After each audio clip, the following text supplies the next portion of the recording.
Untuk informasi lebih lengkap dan berita terkait, jangan lupa klik link di deskripsi. Install juga aplikasi CNBC Indonesia di App Store maupun di Play Store dan please subscribe ya guys. Pemberlakuan PPKM 11 hingga 25 Januari di Jawa dan Bali tak mampu membendung peningkatan kasus COVID-19. Malahan kini jumlah kasus menuju ke angka 1 juta kasus. Mampukah distribusi vaksin berpacu dengan penyebaran virus corona atau pemerintah harus mengulang lagi PSBB seperti di bulan Maret 2020? Selengkapnya dalam Indonesia jelang sejuta kasus COVID-19. PPKM dimulai di 11 Januari, tapi di pekan yang sama justru kasus COVID-19 sentuh rekor selama 4 hari beruntun. Ini seperti gol Lionel Messi di Liga Champions 2010 ya, quadruple. Kita coba lihat dari datanya dari Komite Penanganan COVID-19 dan Pemulihan Ekonomi Nasional atau KPCPEN mulai dari 13 hingga 16 Januari 2021. Di 13 Januari ini kasus barunya berjumlah 11.278 kasus dengan total 7.657 kesembuhan dan jumlah yang meninggal dunia 306 jiwa. Dan berikutnya di 14 Januari ini 11.557 begitu, artinya sudah terjadi kenaikan begitu ya, dengan total kesembuhan yang juga naik 7.741 kasus yang sembuh dan yang meninggal turun jadi 295 jiwa.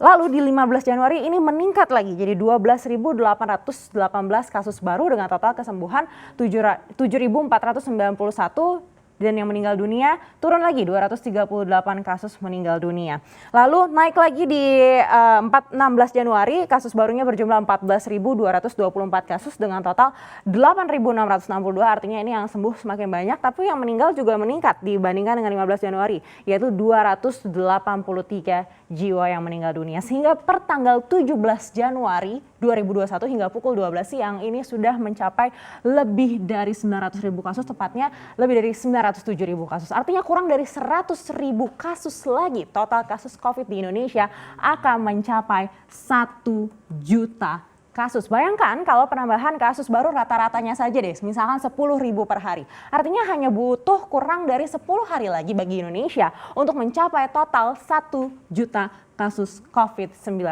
Nah, peningkatan kasus ini membuat Indonesia kokoh menduduki negara dengan kasus COVID-19 terbanyak keempat di Asia. Posisi pertama adalah India dengan total lebih dari 10 juta kasus. Posisi kedua adalah Turki. Turki ini lebih dari 2,3 juta kasus. Dan berikutnya yang ketiga Iran. Ini lebih dari 1,3 juta kasus, baru Indonesia. Sedangkan di dunia, Indonesia berada di urutan ke-19. Rekor yang tidak menyenangkan ini menciptakan tanda tanya bagi kebijakan PPKM. Kita akan cek slide berikutnya. Dari hasil wawancara kami sebelumnya dengan beberapa epidemiolog dan juga pengamat kebijakan publik, hampir seluruhnya memberikan kritik pada kebijakan pemerintah soal PPKM. Pembatasan ini dinilai tidak efektif dan penerapannya tak bisa dijalankan dengan baik. Salah satunya dari epidemiolog dari Griffith University Australia, Diki Budiman, yang menganggap bahwa himbauan dan realisasi dalam kebijakan PPKM tidak bersinergi. Menurut Diki, pemerintah harus belajar dari kesalahan pengendalian pandemi COVID-19 di 2020 yang belum fokus dan juga belum konsisten. Contohnya, larangan bepergian tapi malah diberikan diskon perjalanan hingga keputusan pemerintah untuk tetap melangsungkan pilkada.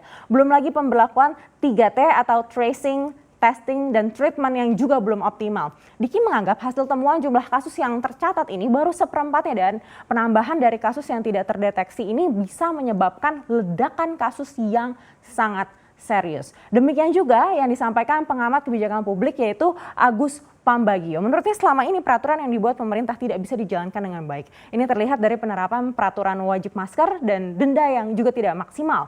Lemahnya penegakan aturan membuat PPKM menjadi tidak ada bedanya dengan sebelumnya. Nah, kebijakan pemerintah juga dinilainya ambigu dan terlalu banyak dikecualikan.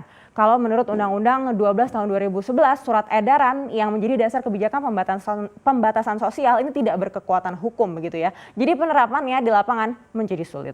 Nah, meskipun vaksin sedang dalam proses distribusi, namun para ahli menilainya bukan sebagai solusi. Kita coba cek slide berikutnya.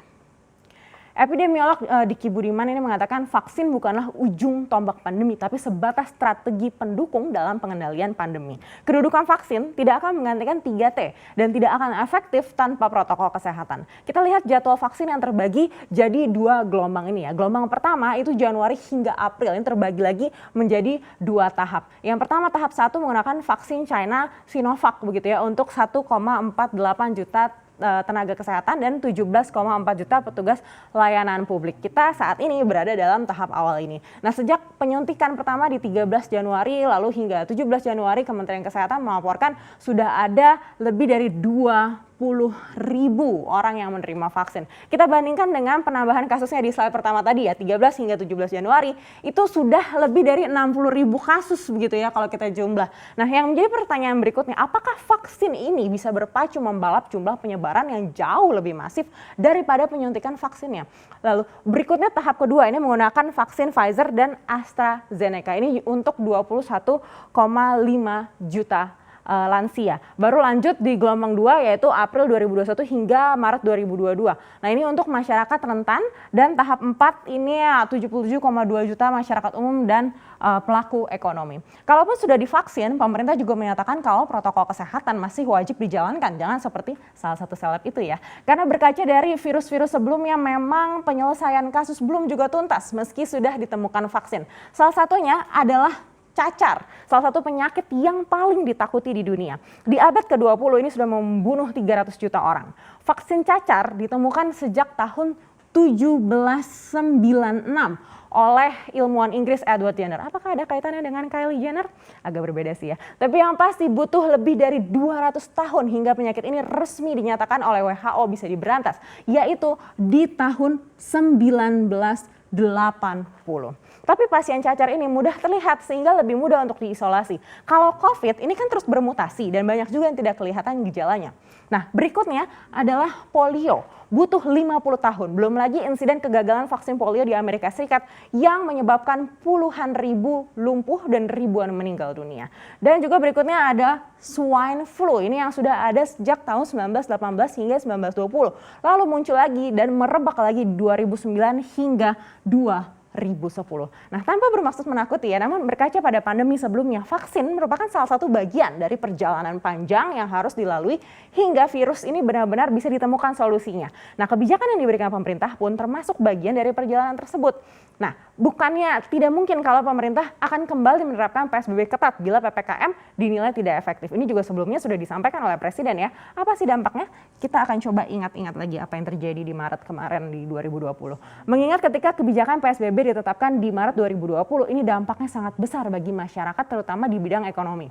Yang pertama terdampak ini adalah Indeks Harga Saham Gabungan atau IHSG yang pada kuartal 1 langsung terjun bebas 27,95%. Dalam satu bulan, Bursa Efek Indonesia memberlakukan trading halt hingga 6 kali di bulan Maret untuk mencegah penurunan drastis IHSG. Tentu saja ini menjadi luka besar bagi para investor begitu ya. Ada beberapa yang juga belum pulih dari kejatuhan di bulan Maret ini.